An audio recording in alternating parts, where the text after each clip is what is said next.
This episode of Grounded in Maine is sponsored by ESG Review. ESG Review magazine is published quarterly in February, May, August, and November, and is available for free in print and digital formats. ESG Review is devoted to environmental, social, and governance strategies, technologies, and investments. ESGreview.net is updated every Wednesday with 8 new stories and is home to feature articles, news items, and more. Visit esgreview.net to stay informed and help us spark the collaboration and awareness needed to develop sustainable economies and communities around the world.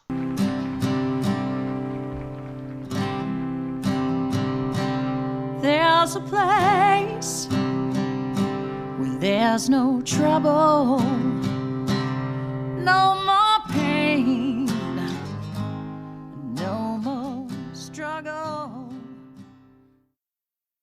Hi there. Thank you so much for listening to Grounded in Maine today. My name is Amy Fagan.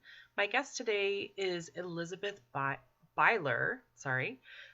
They are a sustainable interior design specialist, and this conversation really opened my eyes and opened my mind to how big sustainability really can be, and just how many ways we can practice that, and oh my goodness, just how important this. So Elizabeth's company is called Eden Environments, and this is a brilliant idea. I'm so obsessed with this right now, and I will be, I think, taking advantage of the opportunities that were brought up in this conversation. So sustainable interior design, not exactly what you might assume. There's just so much more, and I'm looking forward to you guys learning about that. If you love this podcast, please feel free to share it. If you feel free to rate and review. Feel free to let me know. You can send me a message if you don't love it. If you do love it, I'd love to hear that, obviously. Apple Podcasts, Spotify, Good Pods, all great places to rate and review and listen to support. I'd love to have some feedback. If there's something that you would love to offer to the listeners about sustainability, I would absolutely love to talk with you. So please get in touch, rate, review if you can, and enjoy this conversation with Elizabeth. I hope that you get as much out of it as I did, even partially, because I can't stop thinking about it now. So here is Elizabeth. Thank you so much for listening. My guest today is Elizabeth Byler. They have a business of sustainable interior design called Eden Environments. How are you today, Elizabeth? Thank you so much for joining me. I'm doing great. Thanks for having me, Amy. How are you? I am doing well. I'm very excited to learn more about this. So sustainable interior design. I'm a little bit curious about that. So is this like using light and recycled materials, or is this? You're gonna have to tell me about this, because you can see my house. I'm not a designer. I'm very curious about this. What is it that you do? Yeah, absolutely. I would love to share more. I think that I'm entering the interior design field from a slightly different perspective, where I want to communicate to people that your space doesn't have to be picturesque and like magazine ready to be good design. And so I kind of look a little bit more at the function and how our space like really impacts our well-being when we're in that space. So I say that I create inclusive and sustainable interiors, and we're going to be talking more about the sustainable side of things. So when I say sustainable, I'm thinking about things like, where do you get your chairs from? Like, are you buying them from somewhere far, far away that they have to ship it and there are all the Mm. fumes and the transport? Maybe they're making them from plastic and so like not easy to recycle materials. So thinking about the manufacturer and how they take the product that they have, like what is the life cycle of that product is kind of what we're Okay. considering. All So right. for example, like IKEA recently came out with a plan that they're slowly rolling out that they'll be able to take their items back and kind of recycle them. So there's this like closed loop of their furniture Oh, that's and very not cool. ending up at a landfill. Yeah. That's cool. Of course, if you're not that close, well, I don't live that close to an IKEA. I've never Okay. been to an IKEA before. So I'm just thinking if I were to buy some stuff from IKEA, it would be quite a hike to get it back to them. But it's a great idea. I mean, there are a lot of people that live in cities, and that's ideal for them for sure. Hmm. Right.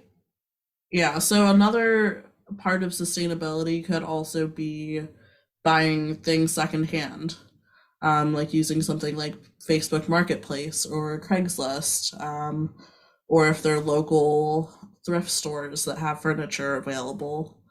Instead of this need for everything to be new all of the time, that creates Hmm. a lot of furniture waste. I'm trying to figure out how can we source more local, how can we source from people that have ethical business practices, how can we find materials in a better way. So I Mm. also have been studying for my LEED certification, which is leadership in energy and environmental design. Wow. Yeah, so I feel like I'm back in school.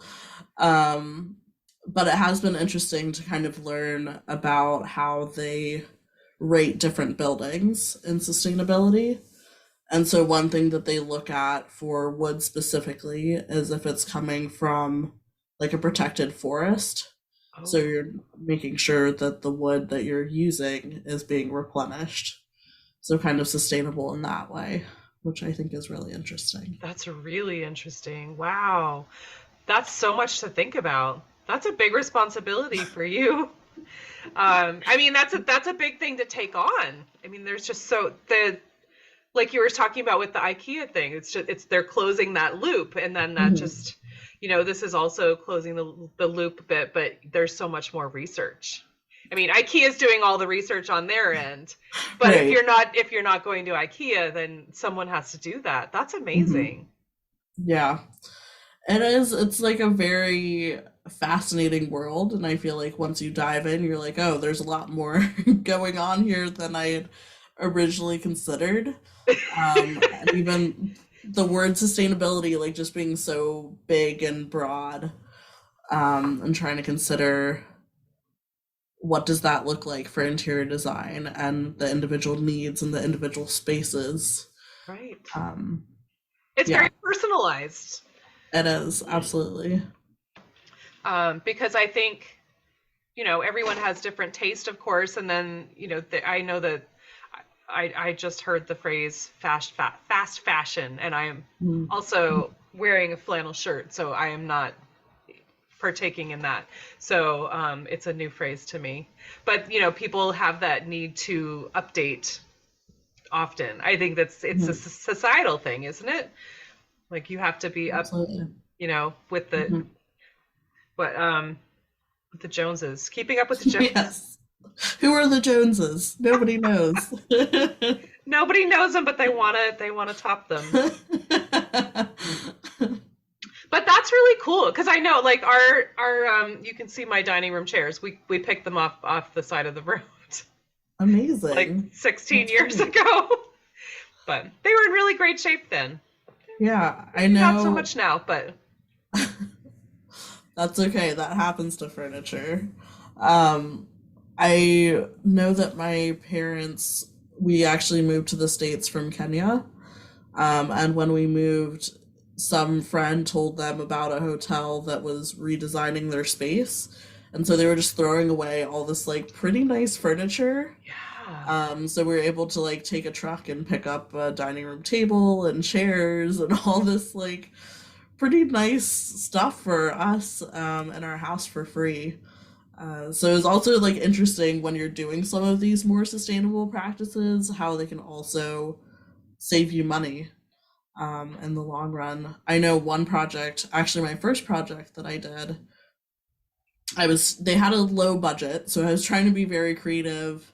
I was reusing a lot of things in the space in different ways. I was looking at local thrift stores, getting things secondhand, donations, selling other things, all of this combined, and actually ended up making them money at the end of the project when we counted everything up, Oh which is my very gosh. unusual in a renovation project. But I like highlighting kind of what can happen if you're willing to take Yeah. this different approach to interior design. That might be a cool business on its own, like just being like this hub of repurposed, I don't know, reused furniture or something, to have that Mhm. like inside scoop for businesses that are updating or people that are, estate sales or something like that, just to be like, Yeah. "Ooh, I know someone," if people can know that they can contact you, Elizabeth, and say, "I'm Mhm. looking for, furniture if you see anywhere." And then you can be like, "Boop, boop, I actually do." Absolutely. And places like that do exist. I don't think they're very common. Mm. Well, maybe I should say that. I'm not sure how we define common. I can think of like two places within like an hour and a half driving distance from me in Baltimore. Oh, So, okay. yeah, there's like That's a not few bad. here or there. Yeah. Cool. And so, Elizabeth, we talked about this off camera, but you said you started doing this, the interior design 4 years ago in 2019. That is correct. Yes. That's so cool. 4 years. I can't even tell you how many jobs I've had since 2019, sadly. But that's great. I mean, and it's your full-time gig, so that's amazing that you're doing that. It is. Yes. Thank you. I have all my eggs in this basket, as they say. This is the one thing that I feel like really passionate about. Um, and I feel like there is kind of a gap in the industry. There's like very high end interior design and even like some sustainability in that realm, Hmm. which is great to see, but Hmm. it's still, if we're talking about financially, it's It's not unattainable for sustainable. so many people. Right. Right. So I'm trying to think of how can we practice sustainability in different ways that are more affordable. Even as you were talking about fashion, like I think about that as well. I would love to buy some of these really expensive pieces that are um, like really good for the environment, very ethically made, all of those good things that we want to be mindful consumers about. But then looking at the price tag and trying to figure out how do I make this work um, becomes Mm, difficult. So I think right. that's kind of what I'm thinking about with interior design as well. Oh, that's very cool. I love that. I mean, and I think you're totally right with the gap, because there is the super high end, and it is just unattainable for so many people. But then to make it, almost cool to be saving money and reusing, like, let's Mhm. start a movement. You're starting a movement. I think that's very cool. Maybe Hmm. you're not starting it, but you're encouraging it, and I love Jumping that. in, yeah. Yeah. Yeah, you're making it cool, man. Um so what is a day like for you? Like, how, I mean, someone would say, I I'm very curious about this. Like, does someone call you and say, "Hey, I'm looking to decorate my place. But I want it to be sustainable. Can you help me do that?" That is one way that it can happen, yes. I think there's Okay. just like multiple different options. So some places I've reached out to see if they would like help with their space. Some of it is just personal connections of people that I know have redone their space. Um, I've used like different websites to kind of find people that are looking for interior design help. But I think it has felt kind of tricky to find people who were what I would call like a values match, like that are looking for a space that is sustainable and or inclusive. So I think I always carry that design strategy with me and try to really advocate for that. But ultimately, it is the client who is paying for the furniture. Of So course. yeah, I can only do so much. Oh yeah, you can't tell them what to buy for sure. But it's great that you have that all set in, you've got the spiel ready and you can guide them Mhm. and they'll either go for it or not, right? Right. Yeah. But I, so is it like, I'm sorry, is it like furniture, curtains, stuff like that? I mean, is it endless, like all the stuff? it can be kind of endless. So I don't actually have a degree in interior design. So I don't do anything with like moving walls or anything like structural in that way. Sure. I try to be very mindful of where my lane is and what is not my expertise. I could Gotcha. definitely coordinate like bringing someone in to help us figure that out. But I can pick out like flooring, wall coverings, furniture, layout, decor, curtains, lighting recommendations. Yeah, there's a Oh, lot that goes into a space when you start thinking about each little oh yeah. object and where everything's placed and all the colors and textures. As you're saying it, I'm like, oh, I need that. I definitely need lighting help. Oh man, yeah, so much. And that's why I'm just like, I'm just gonna, it is what it is. Yes. But very cool. And so, oh, I've had some questions. Let me just try to get my brain back. I'm sorry. But go ahead and if there's something else that you wanted to add while I'm thinking. Yeah. I was just gonna say, I think one reason that I'm like pursuing getting more into lead is because working with those clients, they do care about sustainability of their building and are like actively working towards Yeah. this like rigorous certification for their building. Oh, those So are gonna yeah, be I'm good excited people to to get be more in with, connected. Right. for Yeah. sure. So I'm looking forward to that. That's Um, such a great plan. yeah. Yes. Have you heard of living futures or living buildings at all? I have not. So these are also very cool. It's another uh, certification credential for a building. I'm not sure what their terminology is exactly.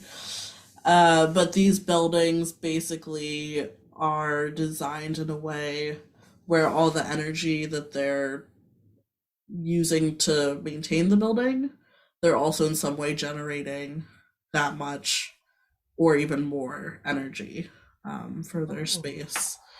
And so it's this really cool concept of how can we create buildings that are generating energy and generating more materials than they're consuming because buildings do take up a lot of energy and the construction and maintenance and all of those things.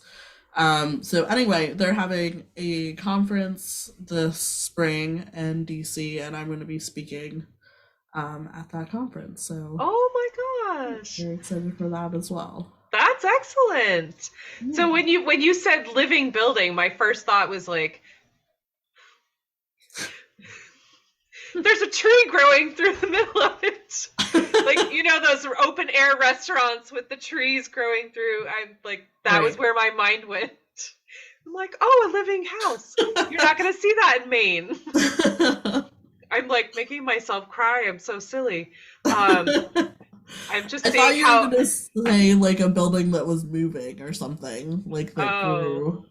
I have no grasp on design. This is so cool. Thank you. And so I've heard of lead homes, and I didn't really know, or businesses, like a lead business is like a super economical, efficient building, but I didn't really understand what it entailed. And so that's like a big deal. And that's going to be great networking. Yeah. Like you're going to be in with a lot, you might get super busy. You might have to hire some help. That would be great. I don't know. I don't know. I feel like We'll see. I'm in the early stages, so we'll see how it develops. All right. Very cool. Um, what are your specialties? Is it like paint or furniture? It sounds like maybe furniture, like sourcing Mhm. furniture. That's a great question. I think one of my design strengths is colors. Like I feel pretty confident in my ability to pick out like very specific shades of colors and knowing what will work well together and what doesn't. Um, which I read a book one time that people have different numbers of cones in their eyes, so some people like can actually see colors differently than other people, and some people can see like more shades and difference. Um, so I think I like to think I have more cones in my eyes that lets me do that. But I think really what is different about what I'm doing is kind of the design strategy that I'm bringing. So I'll just like briefly touch on the inclusive part as well. So I'm focused on doing size inclusive design, so designing for larger bodies and thinking about chairs a lot of the time, like the width of the chair, the angle of the chair, whether they're armrests or not, the yeah, just general like the weight limit of it, the sturdiness of it, all of those things, and walkways as well, like how much space do you have for people to actually get around and navigate. I also look at neurodivergent friendly design, so thinking about the sensory issues of the space, which Oh, again are like lighting, the textures, sound in the space. And then the last two are trauma informed, so thinking about how trauma affects our bodies and then our bodies interact with the space. So, how can you create a space that makes people feel safe and relaxed and not oh my goodness. activated in that space? And then the last one is biophilic, which means the love of life, which kind of plays into the sustainable piece as well. So it's really connecting people to nature through direct nature, like adding plants to space, or indirect nature, having organic shapes in the space is a very quick, simple overview of Wow. all of those things. So, this human centric design strategy with the sustainability piece is kind of, I think, what I would call my specialty and how it's different ways to approach the space, and consider how we can use space for our human well being, and for the planet's well being and for businesses' well being as well. Yeah. That's amazing. I totally had no idea about any of that. There's so much to think about. There And truly you can is. do all of that. Yes. That's incredible. That's a real Yeah. gift. I mean, I know you know that, but I that's amazing. Thank you so much. Yeah, I think it's something that we need to think about. Like I think there's been this shift in how we interact with spaces, and I think it's no longer how can we just make this the prettiest space, but really what are we using this space for and how can we be well in this space? So I'm excited about that shifting conversation, and I hope it continues. Mm. Yeah, because I think it matters. It totally does. And it's just I I don't know if it's not my generation, it's just me. I guess I just grew up and you want it to be white and clean, and my house is clearly not white or clean, but um everything, if it was white it was clean, and if it wasn't it was like cluttery, messy, and there's just so much more. There's just so much more that we non-designers really have no idea about. And that is just so impressive. I can't even believe I get to learn about this today. I'm so grateful. I mean, you're just really opening up a whole world to me. And so what how did you decide to do this? Like, did you just say, I have this gift and I have this passion for, I'm not going to put words in your mouth, but I'm just curious how you got to this point. Yeah, sure. I think it's been an interesting journey for sure. Like it's not been a straight path. I think looking back, design feels like it's always kind of been part of my life. I am highly sensitive to spaces that I'm in. And so I think I was often thinking about how the space is impacting me. I also tend to see like a lot of patterns in the world, and enjoy patterns in spaces and different things like that. So I think I've always been kind of like tuned in to those details in the environment. But I actually went to college to study healthcare administration Oh, because I thought that I wanted to run a hospital and be a doctor at the same time. wow, uh, both. yes, very. And then I was like, Lofty goals. I think I'm overly empathetic. Like if someone describes their pain to me, sometimes I will start to feel the pain. And so I was like, I can't be Yeah. treating patients and like also in pain.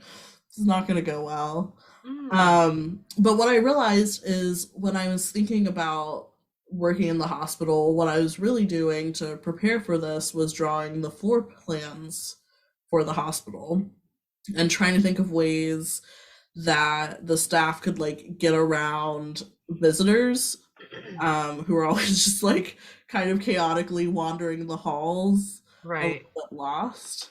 um, which I've also thought about, like how can hospitals be clearer about where you need to go. um, Right. More Small welcoming, tangent, less stressful. right?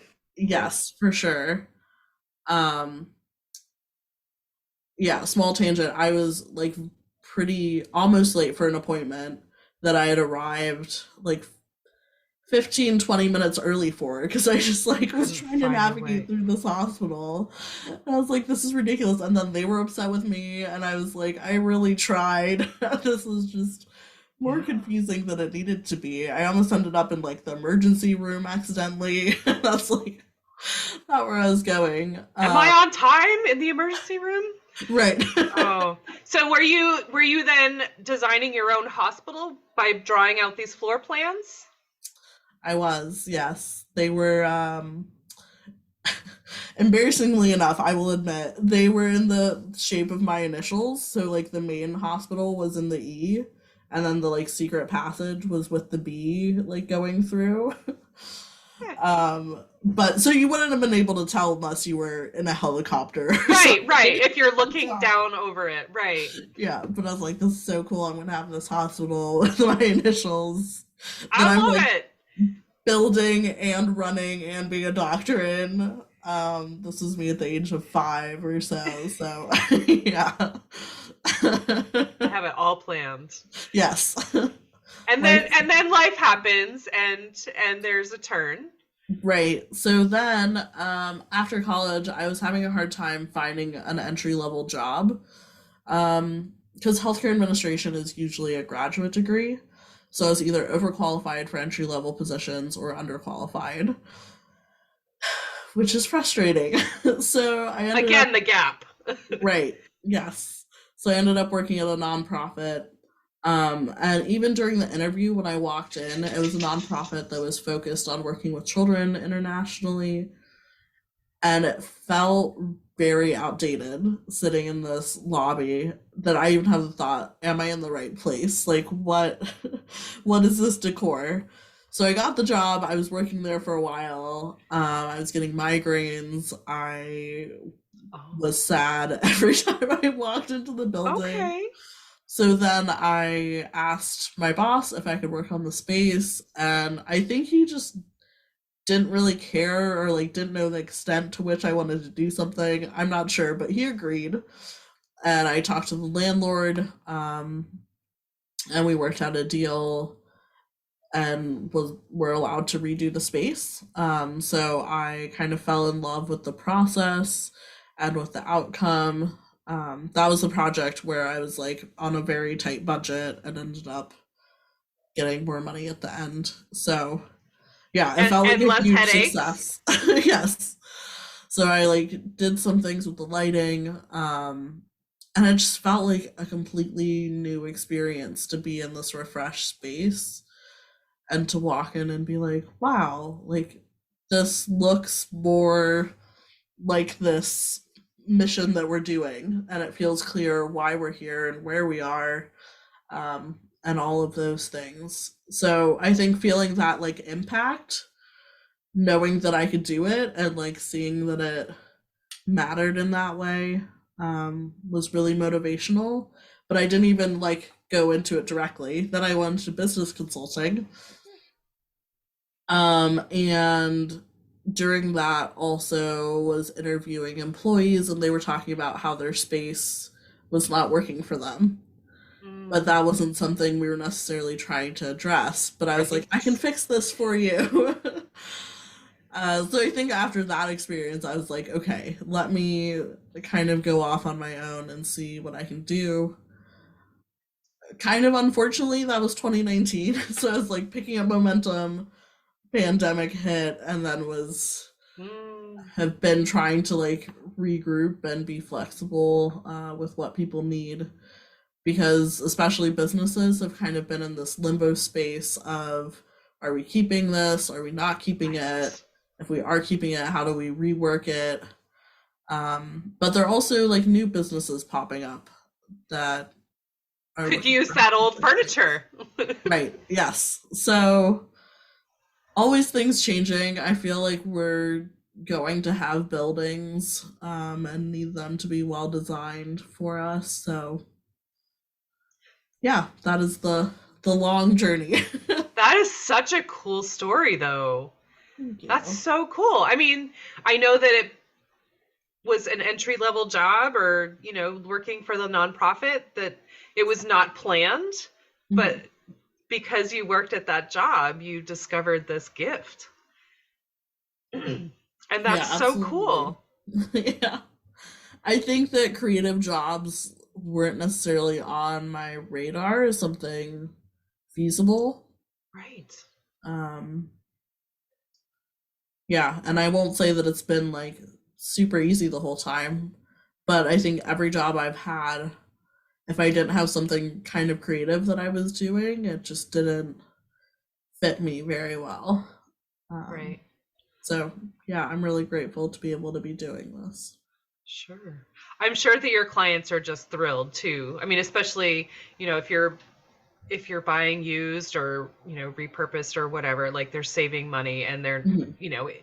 if you're redesigning something, you think of it being, thousands of dollars or whatever, and just outlandish and impossible. But then if you're saving money by, you know, Mhm. getting used stuff, and I just think that's incredible. And it's totally not something clearly that was on my radar. I just think that's amazing. Thank you. Yeah, I do definitely try to communicate to people that interior design can be accessible. Like it doesn't have to be this lofty Yeah. dream, and your space doesn't have to look picture perfect. Like if it's working for you and you're happy with it, even if that means like polka dots on the walls, like if that's what really excites you and it's your space, if that's what you want to do, like I'm all for that. So Yeah. That's so great. I mean, I don't know any designers, but I just think of like everyone wants to live in this castle, this big glamorous place, but Hmm. it also doesn't feel like home. So Right.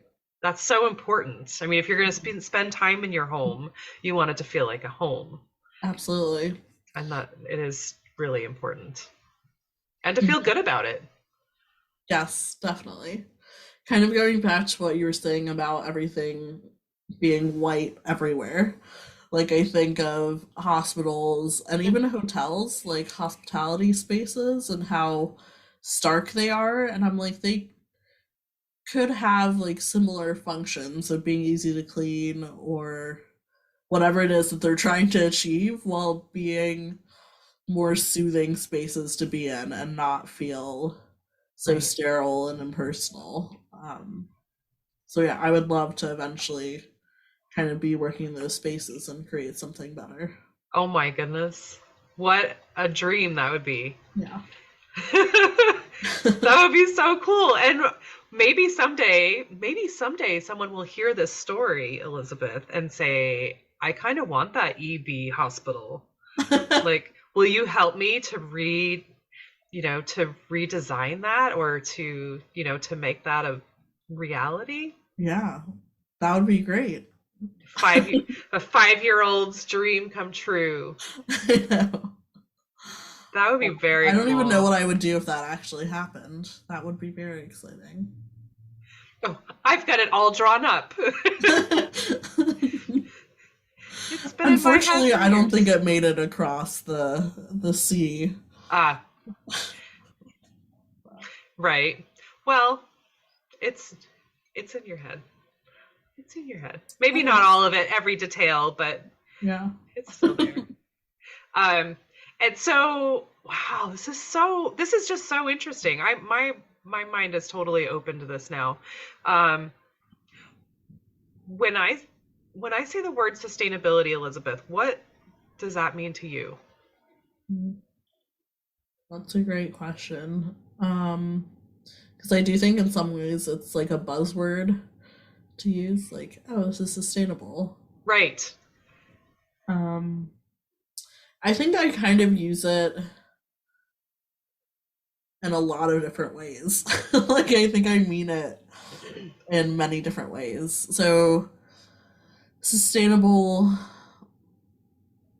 in the sense of considering what is like the long term ramifications of this, whether we're looking at that financially, whether we're looking at that on people's health, whether we're even looking at maintenance. Like, is this design, can it be maintained? Or are we putting something in here that's not going to last? So then it wouldn't be sustainable. So you're just Um, looking at the end game, like the big picture, not just like right now, what is right. this? Yes. Yeah. The quality of things. Um, but I think also like what good are they bringing in addition to that? So like who are they helping? Because I think that sustainability is a great thing. Um, while also I think I try to leave room for things that how do I want to say this? I try to leave space for individuals to also not be sustainable in some ways. Like I don't want to attack individuals for their choices and like doing what they need to do to survive. I think Right. my primary focus is on businesses and kind of pushing them a little bit more to be better because I think a lot of the responsibility falls on organizations and businesses even more than individuals. I think it's great for us to do our part, but I don't think that guilting or shaming anyone or businesses. Like I try to approach sustainability from a place of empowerment and education and advocacy. Um, because it can get scary to like hear all of the things, and I don't want people Yeah. in that space when they're making decisions about what they're buying and what they're considering for their design. Like, I want it to be a really like heartfelt, just yes, I want the secondhand furniture. Because I've tried in the past to like buy thrifted clothes that I feel meh about, and then you never wear them and then you just donate them. Right. And so Right. trying not to do that, like you still need to have that. The connection. Right. Yes, that's a great word for it. Right. Okay. So yeah, right. You don't want to force sustainability on someone. You just have ideas, and you can share that, and if they don't like it, you're not going to pressure. Yeah. Maybe a little bit. I'm Depends totally on the down with person. that. I'll feel it out. I'm totally down with that. But that was beautiful the way that you described that. I mean, it's so true.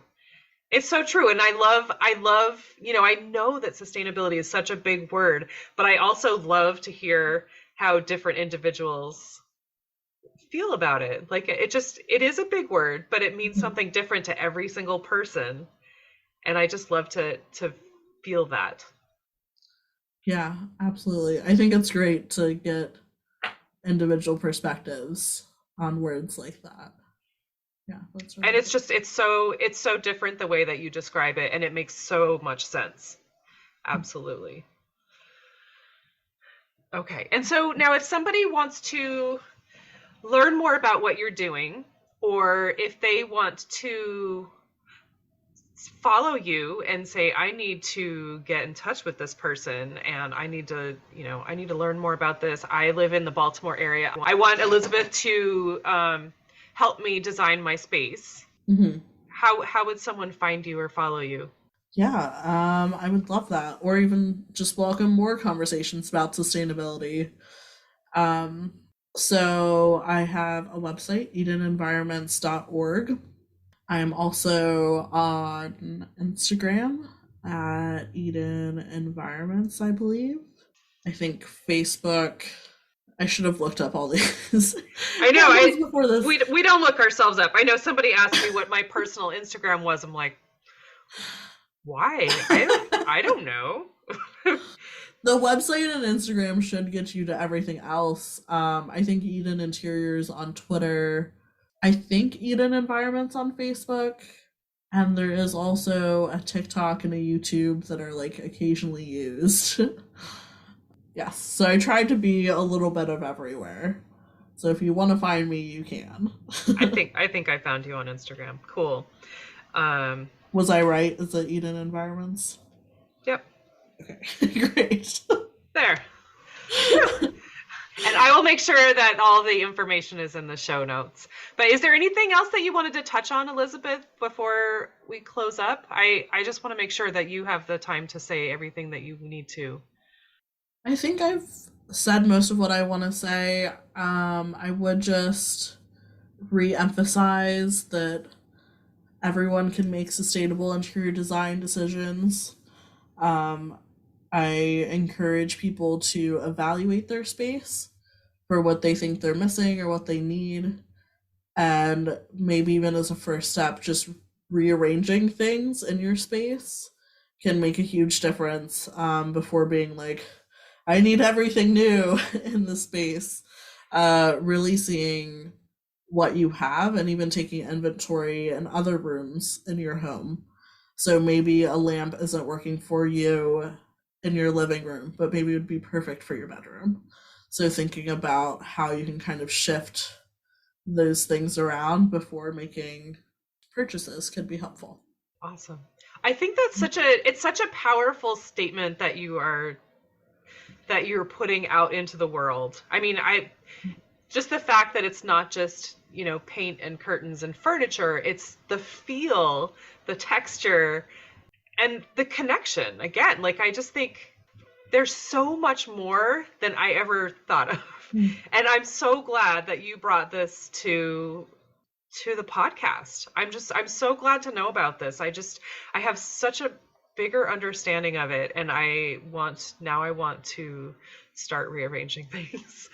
Yeah, but it's a great tip to try rearranging things before you're like, I have to buy new stuff. Mhm. Just try Or moving it around. repairing items, like there's reupholstery, there's wood glue. There's even like markers that you can get that match your like the stain of the wood. Um, for like little dings here and there. Yeah, so there's a lot that can be done. I love it. I love it so much. I'm so grateful that we connected because you just opened up a whole world to me that I just want to learn more now. Do you know anybody in Maine doing the Now same I thing? do. Yeah, One now you person. do. But who does something similar? I think I need to look that up because that would be really helpful. Mhm. I mean, I can work virtually as well. So Oh, here it is now. Uh, all right. So we can connect with you virtually, and you can give us tips on how to make our home feel better. yes. That's amazing. Okay. Thank you so much, Elizabeth. I can't even put into words how grateful I am to learn this today. I'm so glad that we connected. Yeah, me too. This was Let's so do this fun. again. Okay. All Sounds right. good. Thanks so much, Amy. Thank you.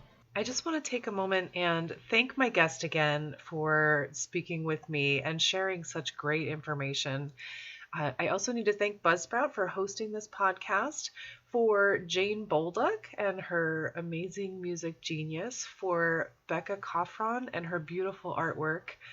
And I'd like to thank you for listening. Please check out the show notes. I'm going to have links posted in there if you would like to follow this guest and learn more about them. Thank you again. We'll talk to you soon.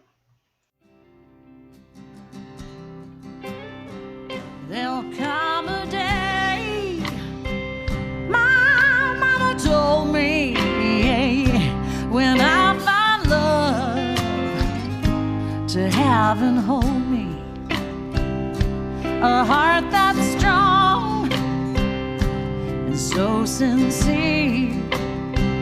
Just tell me, how do I get there from here? Oh, tell me, get there from here, 'cause here and now I'm so far down that mercy's bound to find me.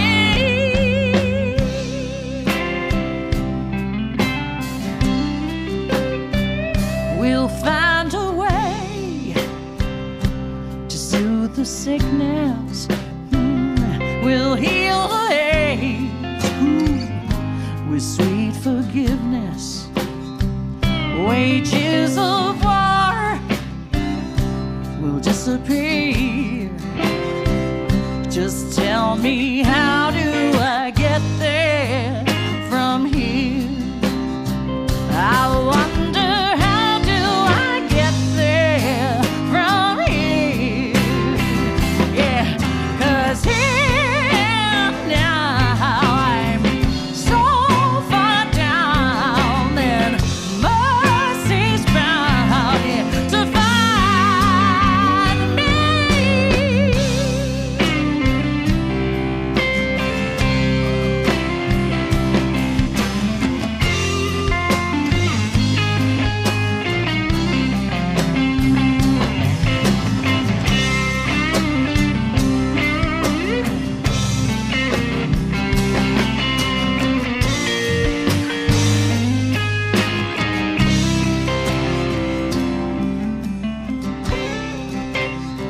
When that state of grace has finally found me, well, there'll be music, ooh, and good friends around me, yeah.